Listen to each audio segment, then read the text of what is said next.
اب بات کرتے ہیں پاک پتن کی، جہاں پر ملک بھر کی طرح مسیحی برادری کرسمس کا تہوار بڑے جوش و جذبے کے ساتھ منایا جا رہا ہے۔ پاک پتن کی مسیحی فیملی گرجا گھر کچہری روڈ، گرجا گھر محلہ سمادہ والا، گرجا گھر فرید نگر ریلوے کالونی میں مسیحی برادری کی طرف سے دعائیہ تقریب۔ ہمارے ساتھ موجود ہیں اینکر پرسن حسن بخاری، ان سے جانتے ہیں کیا تفصیلات ہیں ان کے پاس۔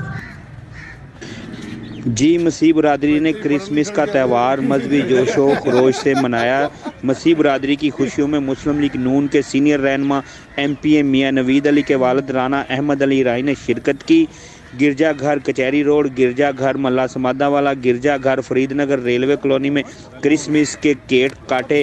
اس موقع پر سابق اقلیتی کونسلر جوگندر مسیح، منور مسیح، ڈاکٹر غلام صابر مسیح نے ان کا استقبال کیا۔ اس موقع پر رانا احمد علی ارائی نے گفتگو کرتے ہوئے کہا کہ مسیح برادری کی خوشیاں ہماری اپنی خوشیاں ہیں اور ہماری ہمیشہ کوشش رہی ہے کہ اقلیتی بھائی کبھی اپنے آپ کو تنہا محسوس نہ کریں اور خواہ بھائی چارے کی فضا ہمیشہ قائم رہے۔ اس موقع پر مسیح اکابرین نے رانا احمد علی ارائی اور ان کے بیٹے ایم پی اے میاں نوید علی کا شکریہ ادا کیا اور کہا کہ اقلیتی بھائیوں سے ان کی محبت مثالی ہے اور ہمیشہ اقلیتی برادری کے دکھ سکھ میں شرکت کرتے رہیں گے۔